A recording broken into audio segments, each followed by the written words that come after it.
আমার আল্লাহ তাআলা বলেন, হে আমার গোলাম, গুনাহ করে ফেলেছো,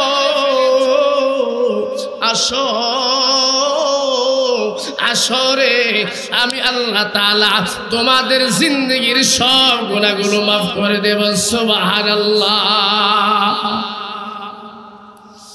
তুমি যদি জমিন থেকে নিয়ে আসমান পর্যন্ত তোমার গুনাহের সীমানা চলে যায়, আমি আল্লাহ হলাম রহমান, আমি আল্লাহ হলাম রহিম। আমি আল্লাহ তাআলা খাই না, আমি আল্লাহ তাআলা ঘুমাই না। আমার কোনো বান্দা রাত ৩টার সময় যদি আমাকে ডাক দিয়ে ফেলে, আল্লাহ তুমি আমারে মাফ করে দাও, আমার আল্লাহ তাআলা বলেন, ও আমার গোলাম রব্বাইক ইয়া আবদি, আমার দরবারে তুই হাজিরা দিলি, আমি আল্লাহ তাআলা তোর ডাকে সাড়া দিয়া দিলাম। সুবহানাল্লাহ। আল্লাহ তাআলা কি ঘুমায়? আর জোরে, আল্লাহ তাআলা কি খায়? আল্লাহ তাআলার ছেলে আছে, আল্লাহ তাআলার মেয়ে আছে। আমার আল্লাহ তাআলা বলেন, গোলাম আমার ছেলে নাই, আমার মেয়ে নাই, একমাত্র তোরা হইলি আমার আদরের বান্দা। সুবহানাল্লাহ। এ মুসলমান, দিনের কান লাগাই শোনো, গুনাহ করে ফেলেছ, হতাশ হয় না, রশি নিয়ে ঘুরতে হবে না, রশি নিয়ে ঘুরতে হবে না। আমার আল্লাহ তাআলা বলেন, বান্দা আসো রে আসো, আমার দরবারে ফিরে আসো, আমি আল্লাহ তাআলা তোমরা ডাক দিতে দেরি হবে রে, আমি আল্লাহ তাআলা তোমাদের ডাকে সাড়া দিতে দেরি করব না। সময় গেলে মাওলার নাম জপিবি কবে, সময় গেলে তোমার যৌবনে ফুরাবে, কাপন ধরবে। ঠিক কিনা? এখন যারা বৃদ্ধ হয়ে গেছে, আপনারা চাইলেও যুবকরা যে কাজ করতে পারবে সেটা করতে পারবে না। এই জন্যই কবি বলেছেন, তোমার যৌবনে ফুরাবে, কাপন ধরবে, সাদেরই এই না অঙ্গে, সময় গেলে। সবাই মুহাব্বতের সাথে বলেন, লা ইলাহা জুরে লা,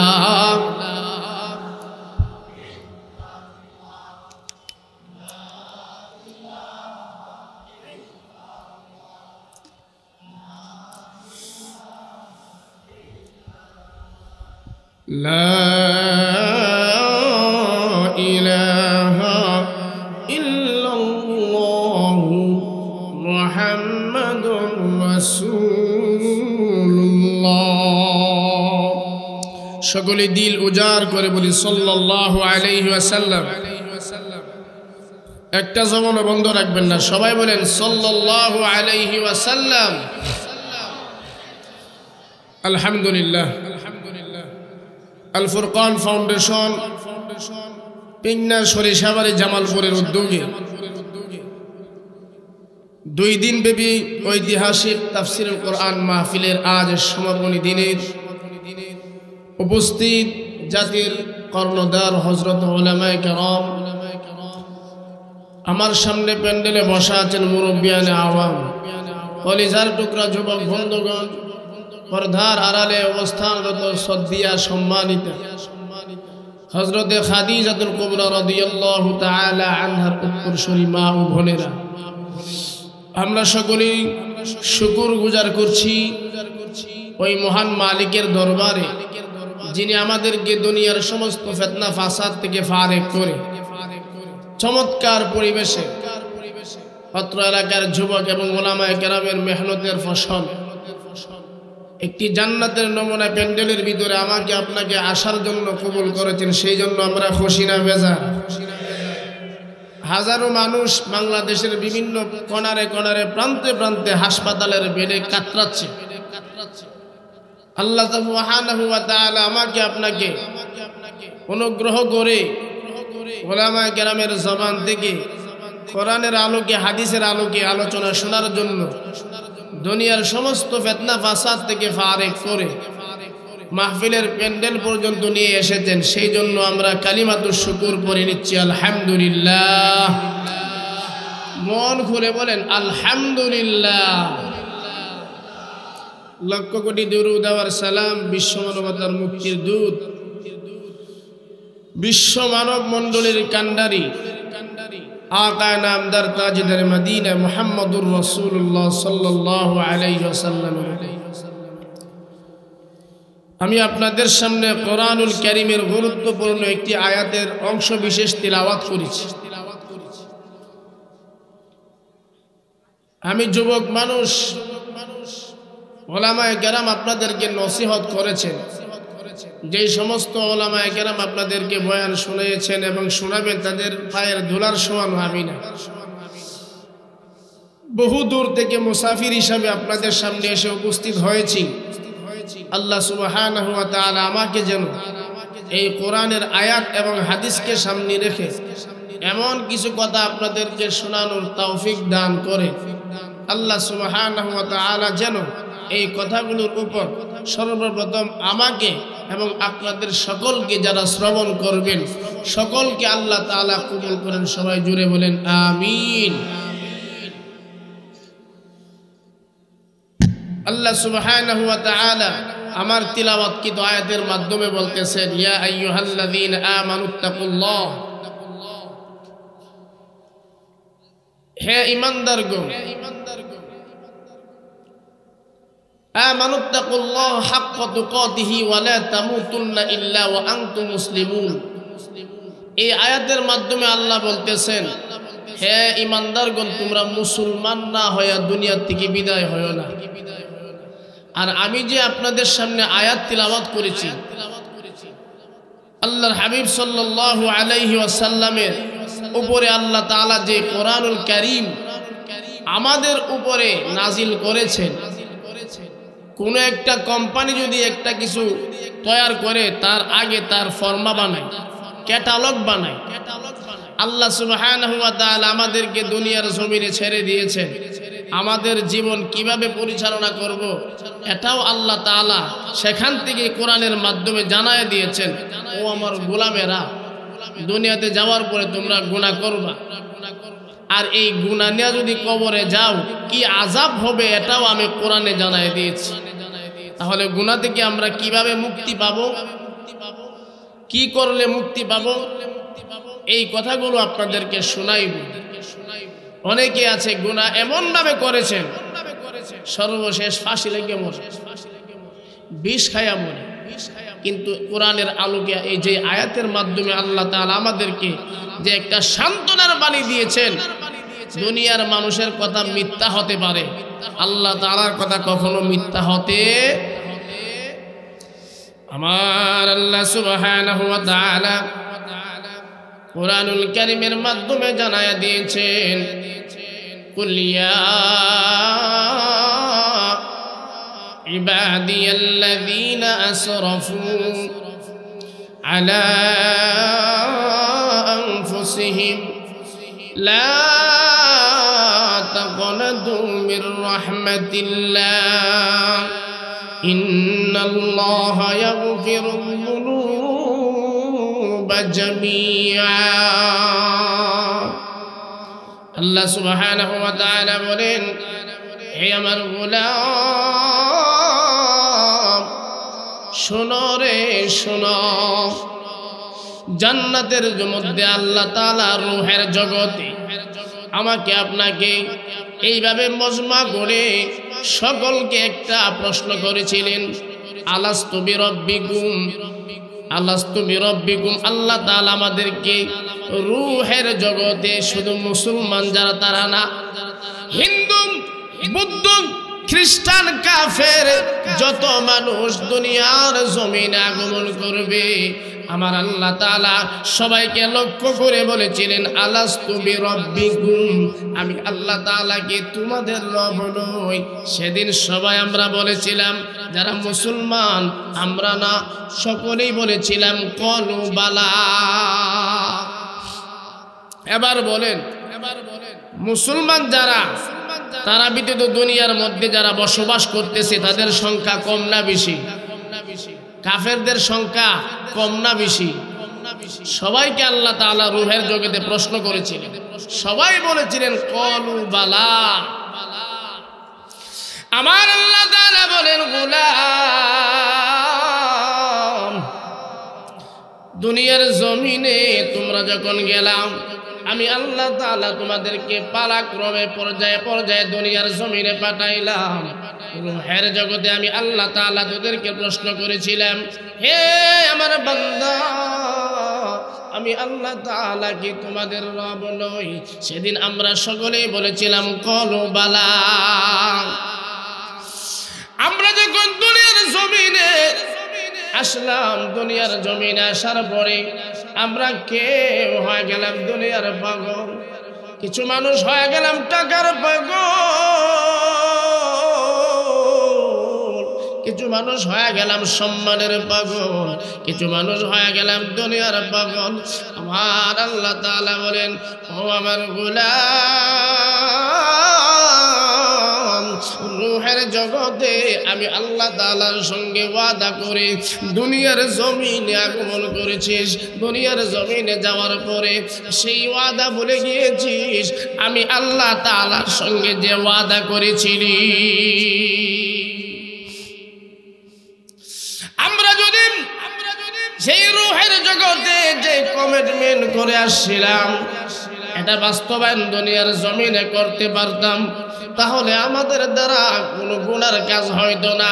আমরা সুদ খাইতে পারতাম না, নামাজ ছাড়তে পারতাম না, পরের মাল খাইতে পারতাম না। কিন্তু দেখা যায় বর্তমানে আমাদের দ্বারা সব কিছু হচ্ছে, ঠিক কিনা জোরে বলে? বিশেষ করে পরের মাল যদি আমরা পাই, এখানে আর হিসাব করি না খাইতে, এখানে হিসাবের প্রয়োজনও নাই। আমার আল্লাহ তাআলা বলেন গোলাম, রূহের জগতে যে ওয়াদা করে দুনিয়ার জমিনে গেলি, সেই ওয়াদা ভুলে গেলি। আমার আল্লাহ তাআলা বলেন, আমি তোদেরকে বড় মায়া করিয়া বানাইলাম রে, তোদেরকে বড় মায়া করিয়া বানাইলাম। কেমন মায়া করে আল্লাহ তাআলা আমাদেরকে বানাইলেন? হযরত নূহ আলাইহিস সালাতু ওয়াস সালাম তার উম্মতদেরকে ৯৫০ বছর দ্বীনের দাওয়াত দিয়েছিলেন। ৯৫০ বছর, মতানৈক্য আছে, কম বেশি হতে পারে। ৯৫০ বছর দ্বীনের দাওয়াত দেওয়ার পর হযরত নূহ আলাইহিস সালাতু ওয়াস সালামের উম্মতের সংখ্যা কিছু কিছু মুফাসসিরিন কেরাম বলেছেন ৮২ জন, কেউ কেউ বলেছেন ৪০ জন, আর কেউ কেউ বলেছেন ৪২ জন। আমি আল্লাহ তাআলার, আমি আপনাদেরকে যেই রিওয়ায়াতটা আল্লাহ তাআলা যেই রিওয়ায়াতটাই হতে পারে, এই তিনটার যে কোনো একটা আমি আপনাদেরকে বলি। হযরত নূহ আলাইহিস সালাতু ওয়াস সালাম যখন নিজের সন্তান কেনান, নিজের সন্তান হযরত নূহ আলাইহিস সালাতু ওয়াস সালামকে অস্বীকার করলেন। এক পর্যায়ে কোরআনের মধ্যে আসছে হযরত নূহ এই কথা বলে ফেললেন, ক্বালা রাব্বি লা তাযার আলাল আরদি মিনাল কাফিরিনা দাইয়ারা। হযরত নূহ আলাইহিস সালাতু ওয়াস সালাম এই দোয়া যখন করলেন, আল্লাহ কোরআনে জানাই দিয়েছে, আমার আল্লাহ তাআলা সঙ্গে সঙ্গে গোটা পৃথিবীকে পানির প্লাবন দিয়ে দখলকে ধ্বংস করে দিয়েছিল। দুনিয়া যখন আবার স্বাভাবিক হলো, আমার কথা বুঝেননি আপনারা? আমি ঘটনাটা সাদাই আনতে চাই। হযরত নূহ আলাইহিস সালাতু ওয়াস সালামের বন্যা যখন শেষ হয়েছে, রোজ কিয়ামত যখন শেষ হয়েছে, আমার আল্লাহ তাআলা হযরত নূহ আলাইহিস সালাতু ওয়াস সালামকে ডেকে ডেকে বলেন, হে নূহ, আমি তোমাকে একটা আদেশ করি। আল্লাহ কি আদেশ? তুমি কিছু মাটির হাড়ি বাতিল বানাও, কি পরিমাণ বানাবো? অসংখ্য অগণিত হাজার হাজার মাটির হাড়ি বাতিল গুলো বানাইলো। রৌদ্রে যেন শুকাইয়া সুন্দর করে একটা বিশাল আকারে ঠিক করলেন, স্তূপ করে ফেললেন। অনেক কষ্ট করে এগুলোকে শুকাইয়া বৃষ্টিতে যেন ভেঙ্গে না যায় এইভাবে সুন্দর করে সাজাইলো। সুন্দর করে সাজানোর পরে কাজ যখন কমপ্লিট হয়েছে, আমার আল্লাহ তাআলাকে হযরতে নূহ পয়গম্বর ডেকে ডেকে বলতেছেন, আল্লাহ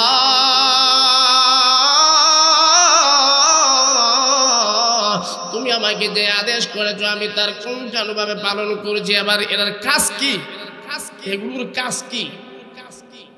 আমার আল্লাহ তাআলা বলেন, পয়গম্বর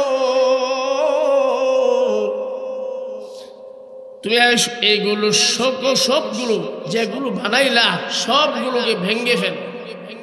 আচ্ছা বলেন তো, এত কষ্ট করে বানাইলো, বানানোর কমপ্লিট হওয়ার পরে বলতেছে এগুলো আবার সঙ্গে সঙ্গে ভেঙ্গে ফেল। মনের মধ্যে একটা কষ্ট বা মনের ভিতরে একটা প্রশ্ন জাগবে কিনা? আপনাদের মনে হয় জাগবে না? আল্লাহর পয়গম্বর হযরতে নূহ আলাইহিস সালাতু ওয়াস সালাম বললেন, আল্লাহ এত কষ্ট করে এগুলো বানাইলাম আবার ভেঙ্গে ফেললাম। আমার আল্লাহ তাআলা বলেন, হে পয়গম্বর শুনো,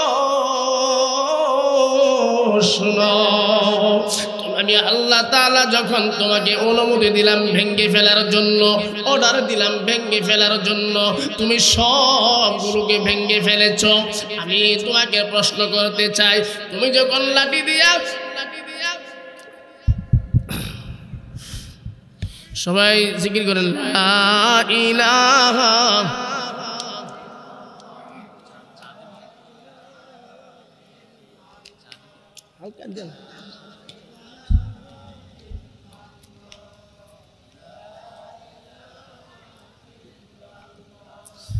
লা ইলাহা ইল্লাল্লাহ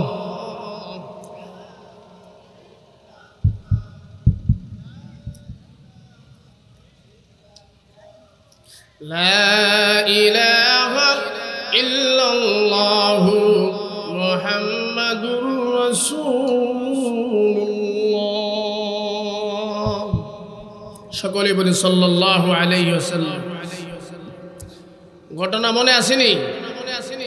আমার আল্লাহ তাআলা বলেন সবগুলোকে তুমি ভেঙ্গে ফেলো, সবগুলোকে ভেঙ্গে ফেললেন। আমার আল্লাহ তাআলা ডেকে ডেকে বলতেছেন, পয়গম্বর তুমি যখন এগুলোকে ভাঙতেছিলা এগুলো কি পলায়ন করছে? মাটির হাড়ি বাতিল কি পলায়ন করতে পারে? আরো জোরে সবাই বলেন না। মাটির হাড়ি বাতিল গুলো পলায়ন করতে পারে না, কান্না করতে পারবে না। আমার আল্লাহ তাআলা আমাদেরকে কি বুঝাইতেছেন?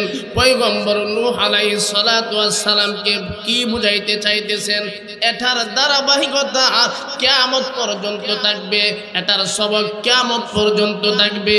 আমার আল্লাহ তাআলা বলেন, পয়গম্বর তুমি যখন হাতের লাঠি দিয়া ভাইরাইয়া ভাঙতেছিলা এগুলো কান্নাকাটি করে নাই। আমি আল্লাহ তাআলা তুমি যখন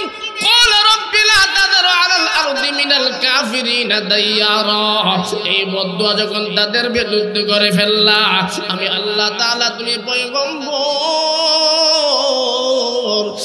দোয়া আমি আল্লাহ তাআলা কবুল করে নিয়েছিলাম, তাদেরকে ধ্বংস করে দিয়েছিলাম। আমি আবার বান্দাদেরকে কত মায়া করিয়া বানাইলাম। আমার বান্দারা যখন পানি যখন চতুর্মুখী হইয়া তাদেরকে গ্রাস করেছিল, আমার বান্দারা পাঁচ বাঁচাও বাঁচাও বলে কান্না করতেছিল গো। এই দৃশ্যটা আমি আল্লাহ তাআলা দেখতেছিলাম। আমার আল্লাহ তাআলা আমাদেরকে কত মোহাব্বত করেন। হাজারো গুনাহ করি, হাজারবার সুদ খাই, হাজারবার জিনা করতেছি, তারপরেও আমার আল্লাহ তাআলা আমাদেরকে পাকড়াও করে না। ঠিক কিনা জোরে বলে? এই জন্যই তো আল্লাহ বলেছেন, উল্লিয়া ইবাদিয়াল্লাযীনা আসরাফু আলা আনফুসিহিম লা তাকনাতু মির রাহমাতিল্লাহ ইন্নাল্লাহা ইয়াগফিরুয যুনুবা জামিআ। সুবহানাল্লাহ, জোরে বলেন। এই আয়াতের আলোকে আমি আপনাদেরকে একটা ঘটনা শোনাই। আল্লাহ নবীর একজন সাহাবী হযরত দাহিয়াতুল কলবি রাদিয়াল্লাহু তাআলা আনহু, তিনি মুসলমান এখনো হয় নাই। মুসলমান হওয়ার আগে উনার জীবনে উনি এত গুনাহ করেছেন, এই গুনাহগুলো বলে শেষ করা যাবে না। একদিন নবীজির সামনে বসলেন, মরম নমনি। নবীজি বলতেছেন, দাহিয়া তুমি কি জন্য আসছো? নবীজি তাকায় দেখে দাহিয়াতুল কলবির চোখ দিয়ে পানিগুলো পড়তেছে। বারবার নবীজি বলতেছেন, কি জন্য আসছো আমারে খুলে বলো। তখন সে কিন্তু এখনো মুসলমান হয় নাই, জাহিলিয়াতের যুগের ঘটনা।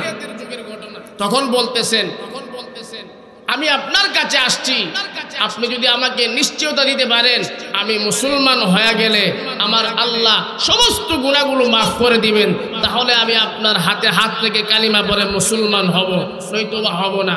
নবীজি বললেন, তোমার কি আবার শর্ত আছে? শর্ত খুলে বলো। নবীজি খুশি মনে তার শর্ত শুনতে চাইলেন। হযরতে দাহিয়াতুল কলবি বলেন, আমি আমার এমন একটা সময় আমি অতিবাহিত করেছি, এই জাহিলিয়াতের যুগ আমার বর্তমানে চলতেছে। আমি বড় একজন ব্যবসায়ী, আপনি জানেন। বহুদিনের জন্য আমি মক্কার বাহিরে চলে যাব, এই ওয়াদা করেছি, ইচ্ছা করেছি। আমি যখন ব্যবসা করার জন্য মক্কার বাহিরে চলে যাব, আমার বিবি ছিল হামিলদার, গর্ভবতী। আমার বিবি হামিলদার, গর্ভবতী। নবীজি, আমি আমার বিবিকে বলে গেলাম, আমার বর্তমানে যেই সন্তান দুনিয়াতে আসতেছে, ও মা বোনেরা কথাগুলো মনের দিলের কান লাগায় শুনেন। বর্তমানে যে টেকনোলজির যুগ, ছেলে হবে না মেয়ে হবে এটা আগেই বোঝা যায়। ছেলে দেওয়ার মালিক কে? ফিসেরা কই না। ছেলে দেওয়ার মালিক কে? মেয়ে দেওয়ার মালিক অন্য কেউ আসেনি? আছে? আরো জোরে? কেউ না।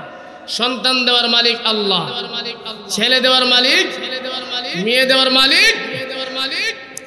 দাহিয়াতুল কলবি বলতেছেন, আমি ব্যবসার কাজে অনেক সময়ের জন্য 5-7 বছরের জন্য আমি চলে যাব, আমার বিবি গর্ভবতী।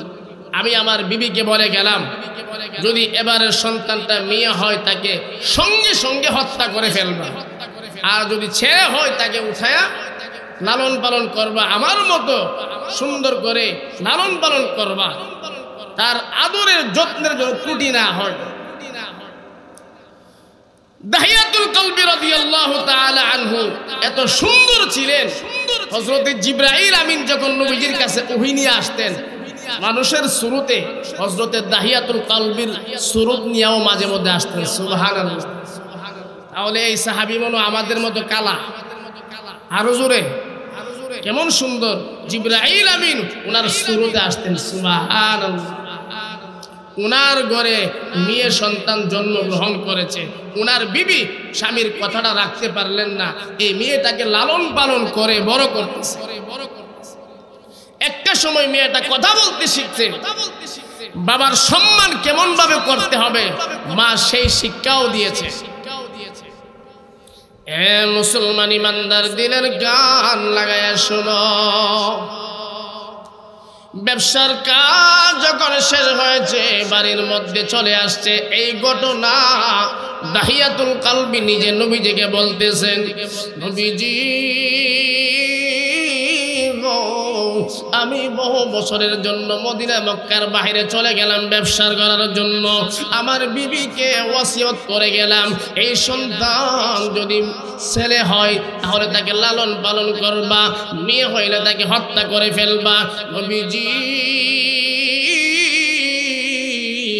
আমি যখন ব্যবসার কাজ শেষ করে বাড়িতে ফিরলাম, তাকায় দেখি সুন্দর একটা চটপটে সুন্দর একটা বাচ্চা, মেয়ে বাচ্চা আমাকে দৌড়াইয়া এসে জড়াইয়া ধরলেন আর আব্বা বলে ডাকলেন। আমি এই বিষয়টা স্বাভাবিকভাবে নিয়েছি, আর মনের ভিতরে যে কষ্ট হিংসা, এই মেয়ে সন্তান আমি দেখতে পারি না, সহ্য করতে পারি না। জাহিলিয়াতের যুগ আমাকে এমন ভাবে গ্রাস করেছিল, আমি আমার মেয়েটাকে তার মায়ের কাছ থেকে, আমি তার মার কাছ থেকে বিদায় নিলাম, তার নানার বাড়ি অথবা মেলার মধ্যে যাব, তাকে সুন্দর করে সাজায় দিল তার মায়ে। নবীজি নবীজি গো, আমি আমার মেয়েটাকে সুন্দর করে সাজাইয়া নানার বাড়ি অথবা মেলার মধ্যে যাব, এইভাবে সুন্দর করে তার মায়ের কাছ থেকে বিদায় নিলাম। মেয়েটাকে নিয়ে আমি নানার বাড়িতে গেলাম না, মেলার মধ্যেও গেলাম না, মরুভূমির মাঝখান দিয়ে চলতে শুরু করলাম। আর আমাকে বলে, আব্বা তুমি আমারে কোথায় নিয়ে যাও? আমার নানার বাড়ি এই রাস্তা দিয়া না, মরুভূমির মধ্য দিয়ে আমাকে কোথায় নিয়ে রওনা হইলা? কোনো কথা বলেন নাই। কিছুদিন যাওয়ার পরে, কিছু দূর যাওয়ার পরে একটা গর্ত করা শুরু করলেন। বাবা বলতে পারে, বাবার সঙ্গে কথাও বলতে পারে। মেয়েটা বলতেছে, আব্বা এত কষ্ট করে কি জন্য গর্ত করতেছো? কোনো কথা বলে না। নবীজি নবীজি গো, আমার মেয়েটা বারবার আমাকে বলতেছে, আব্বা এত কষ্ট করে কি জন্য গর্ত করতেছো, আমারে খুলে বলো না। আমি তার কোনো কথা শুনলাম না। নবীজি আমি কেমন জাহিলিয়াতের যুগ, জাহিলিয়াতে আমাকে কেমন ভাবে গ্রাস করেছিল। আমি যখন গর্ত করতে যাই, আমার শরীর থেকে ঘামগুলো ভেবে পড়তেছিল, আর আমার মেয়েটা তার জামা দিয়া আমার ঘামগুলো মুছতেছিল। তারপরেও এই মেয়েটার জন্য আমার মায়া হয় নাই। গর্ত যখন করা শেষ হয়েছে, আমি আমার মেয়েটাকে ডাক দিলাম, জামিলা জামিলা রে, এই গর্তটা কত সুন্দর হয়েছে, একটু দেখে যা। হ্যাঁ সরিষাবাড়ির মুসলমান, দিলের কান লাগায় শোনো। অবুঝ মেয়েটা গর্তের কিনারে যাইতে দেরি হয়েছে রে। দাহিয়াতুল কলবি চোখের পানি ছেড়ে ছেড়ে এই ঘটনা নবীজিকে শোনাইতেছে। নবীজি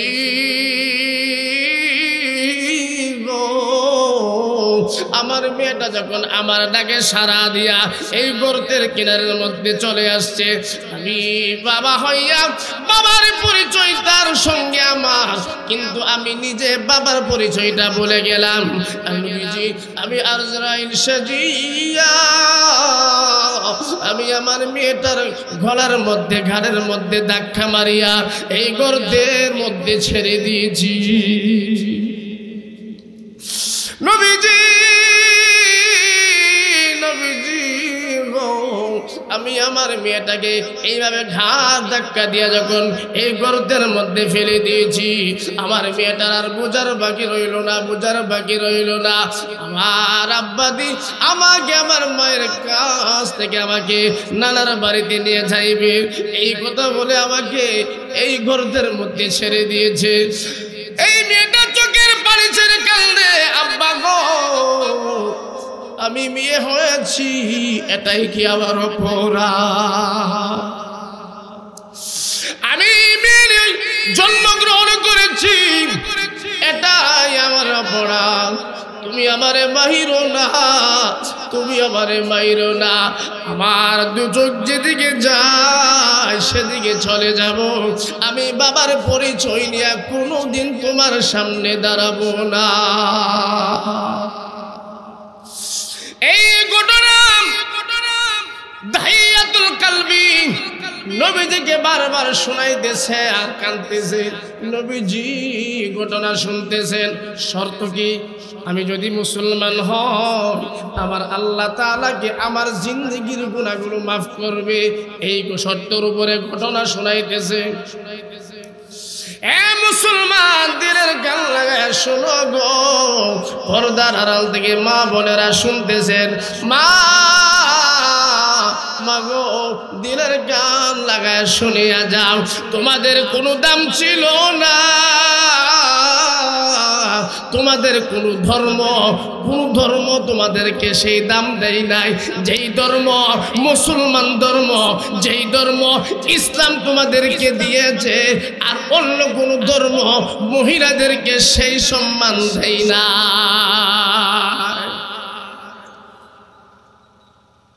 ইসলাম ধর্ম মহিলাদেরকে যে সম্মানিত করেছেন, আমি চ্যালেঞ্জ করে গেলাম, যত ধর্ম তন্ত্র মন্ত্র আছে সবগুলো রিচার্জ করবেন। ইসলাম ধর্ম মহিলাদেরকে যে সম্মান দিয়েছে সেই সম্মান আর কোন ধর্ম মহিলাদেরকে দিতে পারে নাই। ঠিক কিনা জোরে বলে? একটা সময় তো মহিলারা বাজারের পণ্য হিসেবে গণ্য হতো, এই ইতিহাস আপনারা জানেন। মহিলাদেরকে বাজারের মধ্যে পণ্য হিসেবে উঠাইতো, যার যেটা খুশি তার মূল্য দিয়ে নিয়ে যাইতো। একমাত্র ইসলাম আমাদের আম্মা জানদেরকে সম্মানিত করেছে। আল্লাহ নবীর কাছে এই ঘটনা দাহিয়াতুল কালবি চোখের পানি ছেড়ে ছেড়ে কাঁদতেছে আর বলতেছে। আপনারা বেজার হইতেছে? আমার ওয়াজ বুঝতেছেননি? আমি খুবই ক্লান্ত, তারপরে চলে আসছে সরাসরি স্টেজে। আমার নবীজি ডাক দিয়া বলেন, দাহিয়া রে ও দাহিয়া, এমন পাষাণ্ড কাজ তুই কেমন করে করতে পারলি রে, কেমন করে করতে পারলি? নবীজি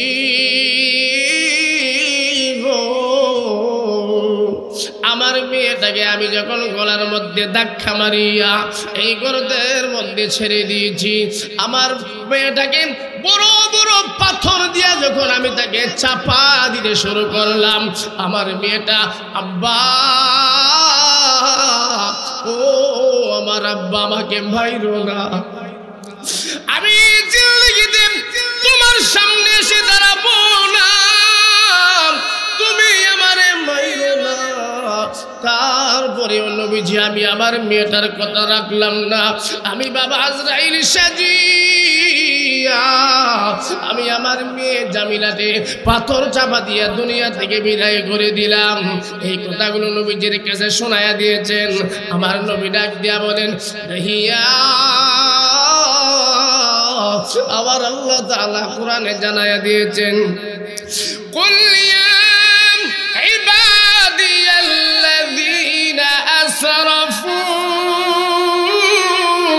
আলা আনফুসিহিম লা তাকনাতু মির রাহমাতিল্লাহ। সুবহানাল্লাহ জোরে বলেন, আর জোরে বলেন আল্লাহু আকবার। আমার আল্লাহ তাআলা বলেন, হে আমার গোলাম, গুনাহ করে ফেলেছো, আসো আসরে আমি আল্লাহ তাআলা তোমাদের জিন্দেগির সব গুনাহগুলো মাফ করে দেব। সুবহানাল্লাহ। তুমি যদি জমিন থেকে নিয়ে আসমান পর্যন্ত তোমার গুনাহের সীমানা চলে যায়, আমি আল্লাহ হলাম রহমান, আমি আল্লাহ হলাম রহিম, আমি আল্লাহ তাআলা খাই না, আমি আল্লাহ তাআলা ঘুমাই না। আমার কোনো বান্দা রাত ৩টার সময় যদি আমাকে ডাক দিয়ে ফেলে, আল্লাহ তুমি আমারে মাফ করে দাও, আমার আল্লাহ তাআলা বলেন, ও আমার গোলাম রব্বাইক ইয়া আবদি, আমার দরবারে তুই হাজিরা দিলি, আমি আল্লাহ তাআলা তোর ডাকে সাড়া দিয়া দিলাম সুবহানাল্লাহ।